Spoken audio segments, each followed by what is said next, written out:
আমার এলাকার মধ্যে তুমি অসহায় আছো, সেই জন্য কাল কিয়ামতের ময়দানে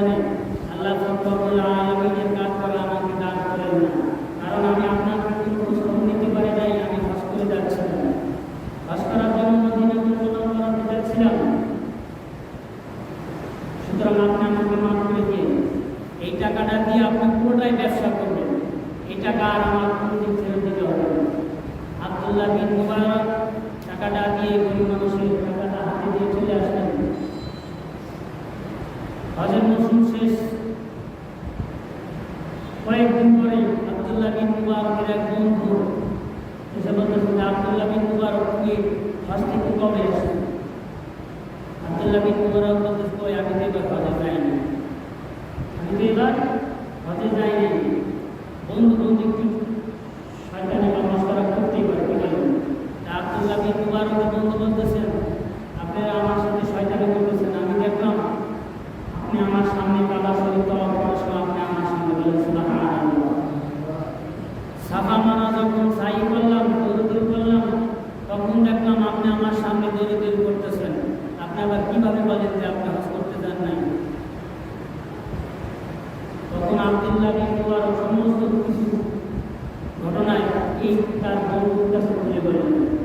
আব্দুল্লাহ বিন মুবারক ওই দিন রাত্রে ঘুমের ভিতরে স্বপ্নে দেখেন আল্লাহ রাব্বুল আলামিন স্বপ্ন দেখাচ্ছেন, হে আব্দুল্লাহ বিন মুবারক তুমি হজ করো না ঠিক আছে, তোমার হজের টাকা দিয়ে তোমার প্রতিবেশী একজনের খরচ দিয়েছিলে, এই প্রতিবেশী অনেক অবস্থা খারাপ ছিল, অনেক গরিব ছিল, যার কারণে তোমার এই টাকাটা তার হাতে তুলে দিয়েছিলেন। আল্লাহ রাব্বুল আলামিন তোমার পক্ষ থেকে একজন ফেরেশতা তোমাকে বানিয়ে হজের যত আহকাম বিধিবিধান ছিল এই ফেরেশতা দিয়ে তোমাকে দিয়েছেন, বলেন সুবহানাল্লাহ। তাহলে বোঝা গেল কি এই লোকটা হজে না গিয়ে হজ করালেন তাকে দিয়ে, ফেরেশতা দিয়ে আল্লাহ রাব্বুল আলামিন তাকে হজ করালেন। উদ্দেশ্য ছিল কি হজ করার জন্য সে বাড়ি থেকে বের হয়ে যাবেন, কিন্তু হজে না গিয়ে তার এই হজের টাকাটা পুরাটাই গরিব লোকটাকে দিয়ে দিলেন। আল্লাহ রাব্বুল আলামিন এই লোকটার পক্ষ থেকে আব্দুল্লাহ বিন মুবারকের পক্ষ থেকে একজন ফেরেশতা আব্দুল্লাহ বিন মুবারকের মুখ হয়ে তাকে হজ পালন করালেন। সুবহানাল্লাহ।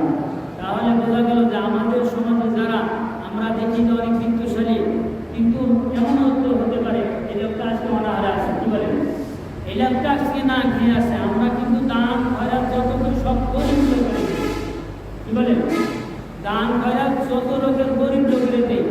গরিব লোক যে কোনো এক জায়গায় যদি মেম্বার চেয়ারম্যান যদি কোনো কিছু দিয়ে থাকেন, গরিব একজন লোক ওইখানে সিরিয়াল করে 1 কেজি চাউল বা 5 কেজি চাউল নেওয়ার মতো তার কি আছে, এবিলিটি আছে, তার কি বলে পারে না সে দাঁড়িয়ে। কিন্তু একজন মধ্যবিত্ত একজন লোক দেখবেন তার পোশাক আদি ভালো, তার পক্ষে কিন্তু ওইখানে দাঁড়ানোর মতো সম্ভব না। সেই জন্য আল্লাহর হাবিব সাল্লাল্লাহু আলাইহি সাল্লাম বলেন তোমরা যদি দান করো, আগে দান করার আগে তোমার এলাকায় দেখো এই ধরনের লোক কে আছে যে তোমার কাছে হাত পাততে পারতেছে না, এই লোকটাকে তুমি গোপনে গোপনে দান করো। সুবহানাল্লাহ। দেখবেন আপনি দিবেন তারপরেও লোকটা নিতে চাবে না, যদি অসহায় থাকে, কি বলেন? অসহায় যদি থাকেও তারপরে এই লোকটা নিতে চাবে না, কিন্তু আপনাকে উচিত তাকে জোর করে দেওয়া। কারণ সেই লোকটা যদি সহযোগী যদি নিতই তাহলে আপনার কাছে হাত পেতেই নিত, কি বলে যে আমার পরিবার আজকে না খেয়ে আছে 3 দিন ধরে, আমাকে 5 কেজি চাউল দেবে। সে যদি সহযোগী চেয়ে নিত আর আপনি দেওয়ার সাথে সাথে যদি নিয়েই নিত তাহলে কিন্তু আপনার কাছে এই লোকটা চেয়ে বসে, কি বলে ঠিক কিনা? সেই জন্য আমাদের উচিত যে এলাকার ভিতরে দেখা গেল যে খুব ভালোভাবে চলাফেরা করতেছে, পোশাক আদি ভালো, খালি পোশাক আদি ভালো থাকলেই যে সে কিন্তু ভালো না, তার ভিতরগত অবস্থা খারাপ হতেই পারে, কি বলে? দেখেন না ঢোল ধাম ধুম করে অনেক বাজায়, এইখান থেকে ঢোল বাজালে অনেক দূর থেকে শোনা যায়, অনেক দূর থেকে শোনা যায় না ঢোল বাজালে, কিন্তু ঢোল ছিললে ভিতরে কিছু দেখা যায়, ভিতরে কিছু দেখা যায় না, ঢোল ভিতরে ফাঁকা। কিছু কিছু মানুষ আছে পোশাক আদি অনেক ভালো, অনেক পরিচ্ছন্ন পোশাক পরে, কিন্তু ভিতরে ভিতরে ঢুকলে দেখা যায় এই লোকটার হারিতে চাউল নাই, কি বলেন ঠিক কিনা? সেই জন্য আমাদের উচিত এই লোকটা এই পরিবারের খোঁজ খবর না, ইনশাআল্লাহ আমরা পাবো না, সবাই মিলে ইনশাআল্লাহ। যাই হোক, আমাদের যদিও আলোচনার এই ছিল কুরবানি, কিন্তু আমাদের কুরবানির মৌসুম শেষ, কুরবানির দিনও শেষ। আজকে হচ্ছে জিলহজ মাসের 14 তারিখ, কুরবানির দিন শেষ। যাই হোক, আমাদের কুরবানি আল্লাহ রাব্বুল আলামিন আমরা যারা কুরবানি দিয়েছি আমাদের পক্ষ থেকে আল্লাহ রাব্বুল আলামিন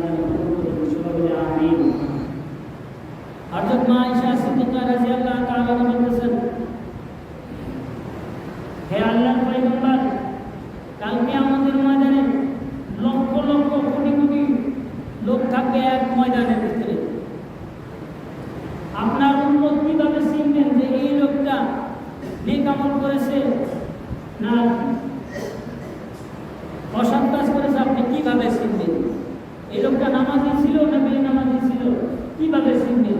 আল্লাহর হাবিব সাল্লাল্লাহু আলাইহি ওয়াসাল্লাম বলতেছেন, হে আয়েশা, ঘোড়া মুহাজ্জিরিন যদি একটা ঘোড়ার কপালে যদি সাদা থাকে আর সমস্ত ঘোড়া যদি কালো থাকে, বলো তো আয়েশা, এই লক্ষ লক্ষ কোটি কোটি ঘোড়ার ভিতরে এই সাদা কপাল ঘোড়াকে পাওয়া যাবে?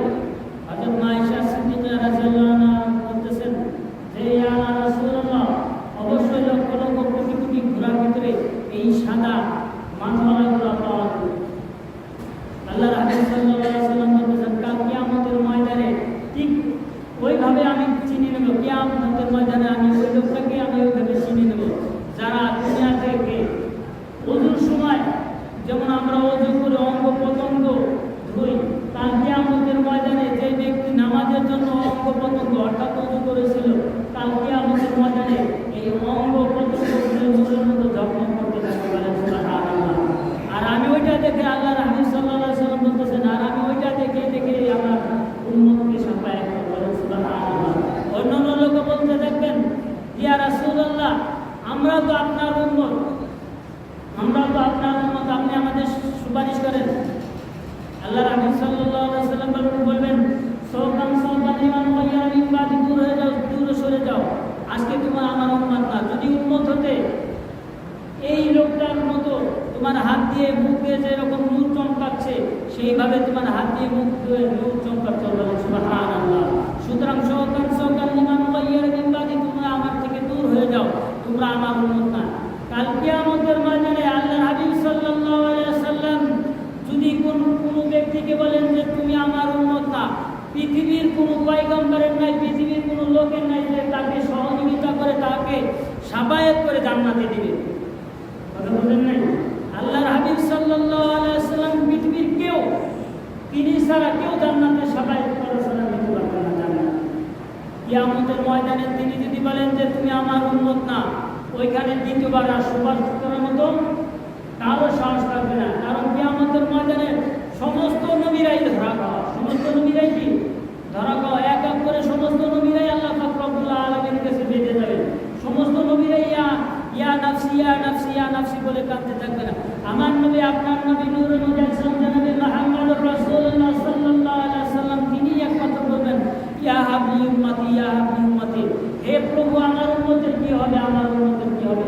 আল্লাহর হাবিব সাল্লাল্লাহু আলাইহি ওয়াসাল্লাম বলেন যে আমার একটা উম্মত যতক্ষণ পর্যন্ত আমি জান্নাতে না নিয়ে যেতে পারবো, ততক্ষণ পর্যন্ত আমি মুহাম্মদ সাল্লাল্লাহু আলাইহি ওয়াসাল্লাম জান্নাতে যাব না, বলেন সুবহানাল্লাহ।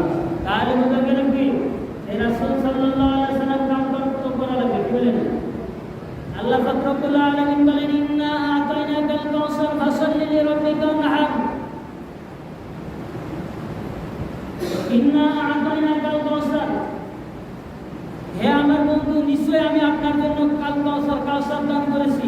ফাসাল্লি লিরাব্বিকা ওয়ানহার, আপনি আমার নামে নামাজ পড়েন এবং কুরবানি করেন।